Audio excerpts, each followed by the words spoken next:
ከድንግል ማርያም የተጠጋችን ኃጢአተኛ ነፍስ እንኳን ብትሆን ሰይጣን ሊወስዳት አይችልም። ጌታ ሆይ ይህ ሰነፍ ዝንጉ ኃጢአተኛ ከሃዲ ሰው ቢያሳዝንም ስለሱ ነፍሴን የነፍሷ ጋር ገያዛት አለችው። ተመልከቱ። ቅዱሳንን ክዶ መንግሥተ ሰማያት መግባት አይቻልም። ይቻላል የሚልም መጽሐፍ የለም። ከልጇ ፊት ስትቆም ከፈጣሪዋ ፊት ስትቆም ልጅ ማርልኝ ብላ እግዚአብሔርን ልጅ ብላ የምትጠራ ድንግል ማርያም ብቻ ናት። ጴጥሮስና ጳውሎስ ከሚያስነሱት በላይ ለነሱ ሃይማኖትን የወለደች ድንግል ማርያም ሙት ብታስነሳ ይደንቃል።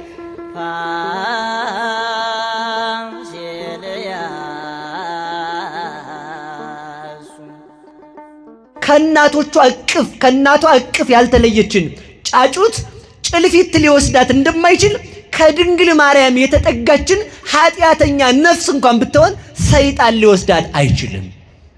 በፍጹም አምኜ የምነግራችሁ በሞት እንኳን እግዚአብሔርን ክዳ እንኳን ብትሞት ድንግል ማርያምን ከተጠጋች ትነሳለች።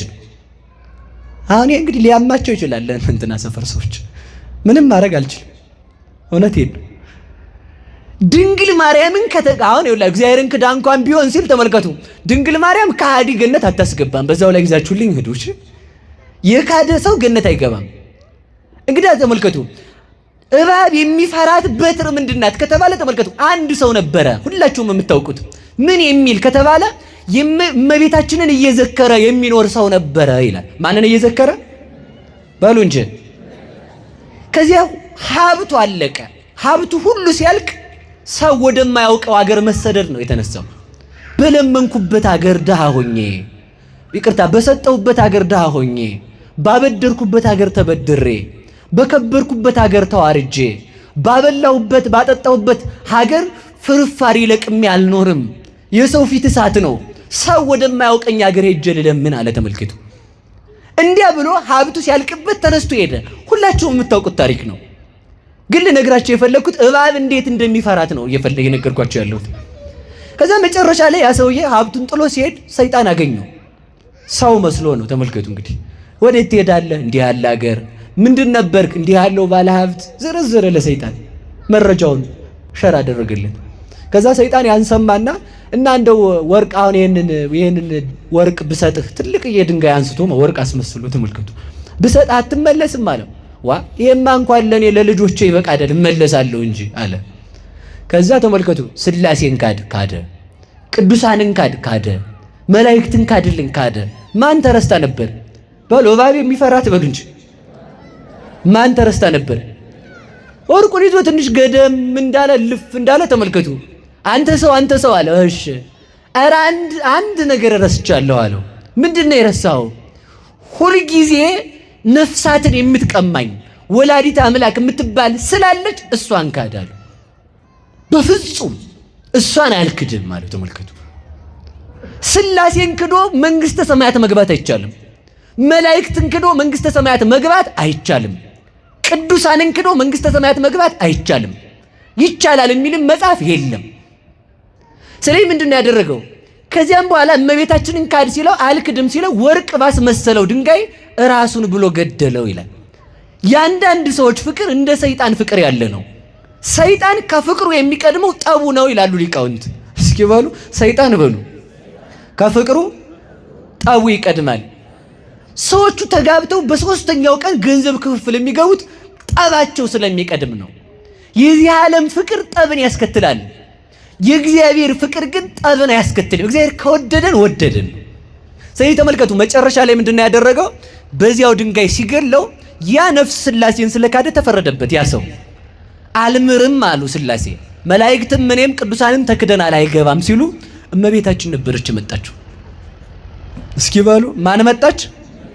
በሉ እባብ የሚፈራት ነው የምትሉ ማን መጣች? ፈርቷት ነበር መጣች። አሁን መታ ምንድነው ያለችው? እባክህ ልጄ ይችን ነፍስ ማርልኝ ስትል ይችማ እኔንም ቅዱሳንንም ክዳለች አልምርም ሲላት ምንድነው ያለችው? እባክህ ልጄ ለዘጸዋ ስመኪ ወለዘ ገብረ ተስካረኪ ስምሽን ለጠራ ዝክርሽን ለዘከረ በስምሽ ቀዝቃዛ ውሃ ለሰጠ ሰው እምራለሁ አላልክም ወይ? ቃልህ ይታበላል ወይ አለችው። በዚያውም ላይ ምን አለችው መሰለችው? በጠባቸው ጡቶች ብለህ ማረው። አንተን በታቀፈ ክንዴ ብለህ ማርልኝ። ስላንተ ብለው ባነቡ አይኖች ብለህ ማርልኝ። የኔ እንባ ለሱ እንባ ይሁንለት፣ የኔ ሃይማኖት ለሱ ሃይማኖት ይሁንለት፣ ማርልኝ። የኔ የሱ ክህደቱ ቢያጸይፍህም የኔ ማመን ከፍጥረታት አስቀድሜ አንተን በማመን የኖርኩ ስለሆንኩ የኔ እምነት ለሱ እምነት ይሁንልኝ አለችው። ተመልከቱ። ለዚህ ነው ሊቁ ሲያመሰግናት ምንድነው ያለ? ለማይዘነከ ብእሲ አባዲ ቤዛ ነፍሱ ነፍሴ እፈዲ አይደል ያለው ደራሲው። ጌታ ሆይ ይህ ሰነፍ ዝንጉ ኃጢአተኛ ከሃዲ ሰው ቢያሳዝንም ስለሱ ነፍሴን የነፍሷ ጋር ገያዛት አለችው። ተመልከቱ። የዚህን ጊዜ እግዚአብሔር ምንድነው ያላት? ምሬልሻለሁ ነው ያላት። እስኪ በሉ ምሬልሻለሁ። ያው የፈራው ደረሰው። ተመልከቱ። ሰይጣን ድንግል ማርያምን ሰዎች እንዳይወዷት የሚያደርገው ለምንድን ነው ካላችሁ መዳናቸውን ሲያሳጣቸው ነው። ከድንግል ማርያም የተለየች ነፍስ አትድንም። አማለደች፣ የሞተውን የተፈረደበትን አዳነችው በምልጃዋ። ድንግል ማርያም ተናግራ ያልተሰማ ማን ቢናገር ይሰማል? ድንግል ማርያም አማልዳ ያልተሰማ ማን ቢናገር ይሰማል? ዘቆምኪ መስል በቀልተ አቋቋምሽ ያማረ። ተመልከቱ። በቀራኔው አደባባይ ብቻዋን ቆማ በሱ ፊት ያለቀሰችው እንባ እንኳን ተመልከቱ። ዓለም ተፈጥሮ እስከሚያልቅ ድረስ ሊያነባው አይችልም። ያ እንባዋን የሚያድነን ያ እሱን ብቻ በማሰብ የኖረው ህሊናዋ ነው ለኛ ቤዛ የሚሆነን። ስለዚህ ተመልከቱ። አቋቋሟ ያማረ ነው። ከልጇ ፊት ስትቆም፣ ከፈጣሪዋ ፊት ስትቆም ልጅ ማርልኝ ብላ እግዚአብሔርን ልጅ ብላ የምትጠራ ድንግል ማርያም ብቻ ናት። እግዚአብሔርን መገብኩህ ብላ የምትጠራ ድንግል ማርያም ብቻ ናት። አንተ ልጅ ነህ ብላ ለእግዚአብሔር ሀገር በእኔ ማህፀን 9 ወር ከ5 ቀን ተቀምጠሃል ብላ የምትጠራ ድንግል ማርያም ብቻ ናት። ተመልከቱ። ባዘለ ጀርባዬ ብላ የምትለምነው ድንግል ማርያም ብቻ ናት። አንተን በታቀፉ ክንዶቼ ብላ የምትለምነው ድንግል ማርያም ብቻ ናት። ማን ሊለምነው ይችላል እግዚአብሔርን? ሁሉም እኮ ይለምናል። ተመልከቱ። መለመንማ መልአክ ሲለምን አይደል እንዴ? መልአክ ቢለምን አገልጋይ ብሎ ይለምናል እንጂ መለመንማ መነኮሳት ሲለምኑ አይደል? መነኮሳት ቢለምኑ አክሊለ ሦክህን ደፍተን በገዳም ኖረናል ብለው ነው። መላእክት አገልጋይ ብለው ከለመኑ ድንግል ማርያም እናቴ ብላ ትለምናለች እንጂ። መነኮሳት አክሊለ ሦክ ደፍተናል፣ ያንተን የስቅላትህን አክሊለ ሦክ በራሳችን ላይ አኑረናል ብለው ከለመኑት ድንግል ማርያም ደግሞ ተመልከቱ አንተን አዝያለሁ ብላ ትለምነዋለች። ለዚህ ነው በእንተ አብራኪሃ እለ ሐቀፋከ ወበእንተ አይዳዊሃ እለ ገሰሳከ። አንተን ስለታቀፉ ክንዶቿ ብለህ ማረን። አንተ ስላነቡ አይኖቿ ብለህ ማረን። አንተን ስለሰሙ ጆሮቿ ብለህ ማረን። አንተን ብቻ ልጅ ብላ በጠራችበት ክፉ ነገር ባልወጣ ባንደበቷ ብለህ ማረን። ስላንተ ብለው ስለተንከራተቱ እግሮቿ ብለህ ማረን ስንለው ይሄ ሁሉ መግቢያ ነው። ለዚህ ነው ቅዱስ ዳዊት ምን አለ? እክትዋ ለጽዮን ወቀፍዋ ወተናገሩ በውስተ ማይፈዲሃ ደዩ ልበክሙ ውስተ ኃይላ። ጽዮንን ክበቧት አለ። እስኪ በሉላችሁ ጽዮንን በሉ እንጂ በደንብ ክበቧት፣ በህንፃውም አውጉ አለ። ተመልከቱ። በህንፃው ማለት ምን ማለት ነው? ድንግል ማርያምን ክበቡና አውጉ ማለት ምን ማለት ነው?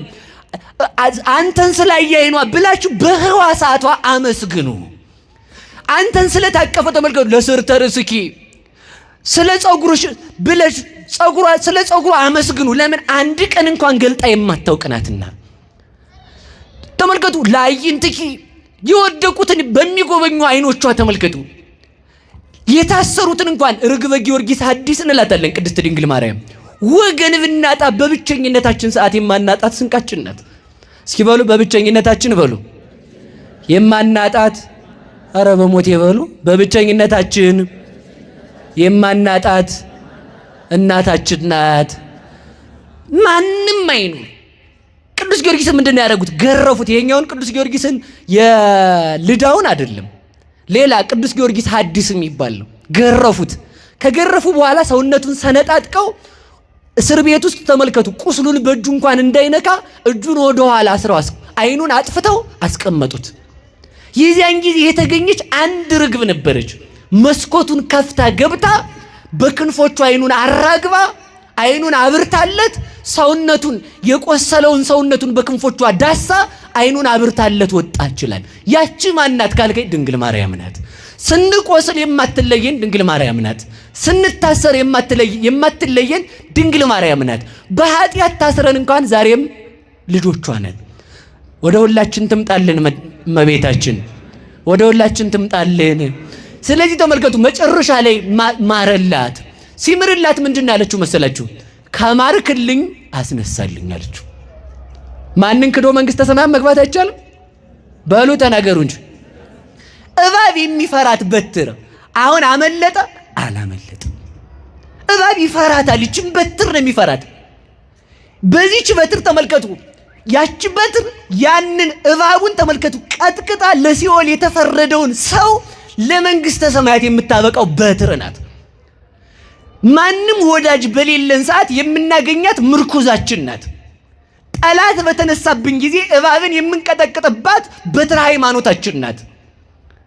ሳንወድቅ የምንመረኮዛት በትር፣ ከወደቅን ከውድቀታችን የምንነሳባት ምርኩዝ ድንግል ማርያም ናት። ስለዚህ መቋሚያ ለምን ቤተ ክርስቲያን ትጠቀማለች? አሁን መናፍቃኑ እየተጠቀሙት ነው። እኛ ግን ድንግል ማርያም ብለን ነው የምንጠቀሙ። አሁን እንግዲህ ይጥሉታል ይሄን ሲሰሙ ደግሞ ማለት ነው። እንዴት ተመልከቱ። ትልቅ ችግር አይደል? በቃ ትርጉሙን ማወቅ ነው ያለብን እኛ አይደል? መቋሚያ ሰው ይዞ እንገፍ ሲል ሃይማኖት ከሌለው ድንግል ማርያም ድንግል ማርያም ድንግል ማርያም በሉ፣ በሞቴ በሉ፣ ድንግል ማርያም በሉ እንጂ በደንብ። ዝም ብሎ ሰውየው እኔ ድንግል ማርያምን አልጠራም ቢል ተመልከቱ፣ እንገፍ ሲል መቋሚያውን ይዞ ድንግል ማርያም ምርኩዝ ናት፣ ድንግል ማርያም ምርኩዝ ናት እያለ ነው። በቃ ምርኩዝ ናት። አዎ ድንግል ማርያም ለምን በትር ሳትወድቅ ትመረኮዘዋለህ? ተመልከቱ፣ ያልወደቁ ጻድቃን ተመልከቱ፣ ያልወደቁ ጻድቃን ወደ ኃጢአት እንዳይወድቁ ሃይማኖትን በትር አድርገው የሚይዙት ድንግል ማርያም ሃይማኖት ክርስቶስን ስለወለደች ነው። ያን ይመረኮዙታል በትርን ሳይወድቁ። ከወደቁ በኋላ ተመርኩዘውት ይነሳሉ። ተመልከቱ፣ ተመርኩዘ ነው እንደሚምረን እያየን የምንነሳበት የንስሐ በርን የከፈተችልን ድንግል ማርያም ናት። በሉ ድንግል ማርያም ናት በሉ እንጂ አሁንም በሉ። ተመልከቱ፣ ክርስቶስ አረገ ለማለት በሰማይ ወደ ሰማይ አረገ ለማለት ተወለደ። በሉ እንጂ ከማን ተወለደ?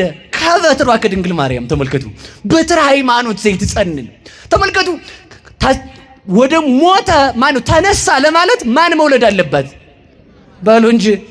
ለዚህ ነው ምን ይላል መሰላችሁ ቅዱስ አባ ጊዮርጊስ ዘጋስጫ ሲናገር ክርስቶስ አረገ ለማለት ተወለደ በል።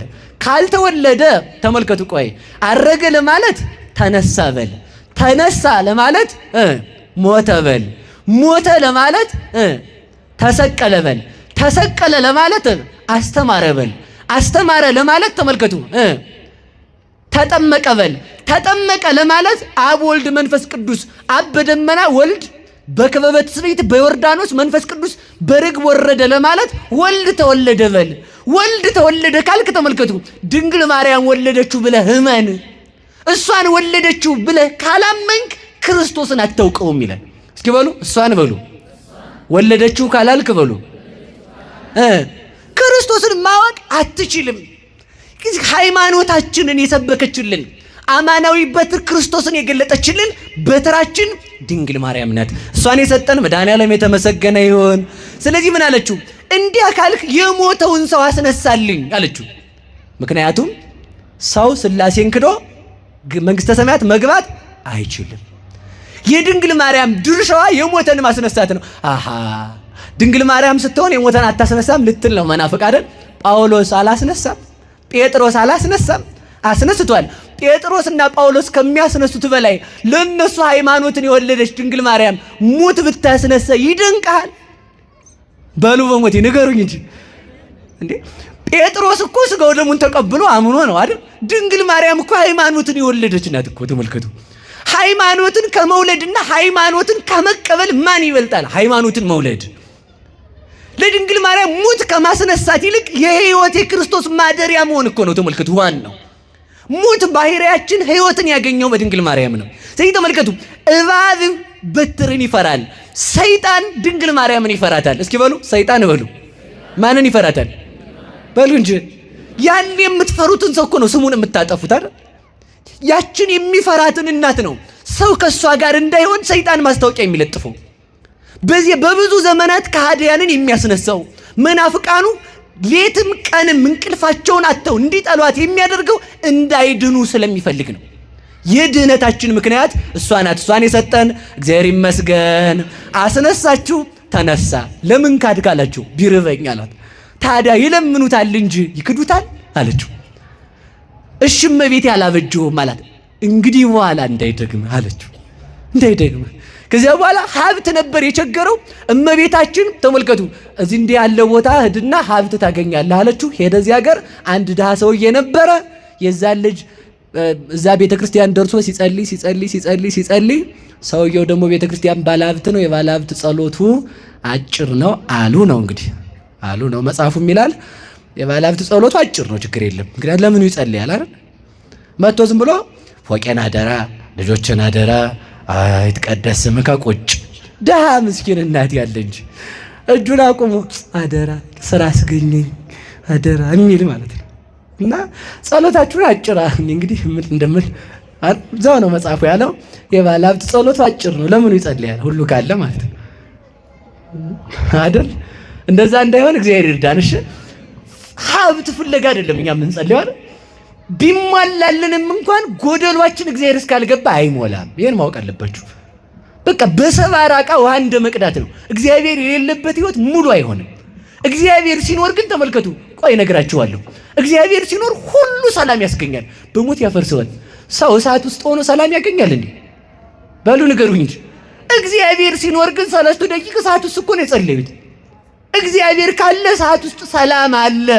እግዚአብሔር የሌለበት ሀብት፣ እግዚአብሔር የሌለበት ትዳር፣ እግዚአብሔር የሌለበት እውቀት፣ እግዚአብሔር የሌለበት ስልጣን እሳት ነው። እንቅልፍ አያስተኛም። ማን ይግባ? እግዚአብሔር ይግባ። እግዚአብሔር ወደ ሁላችን ይምጣልን።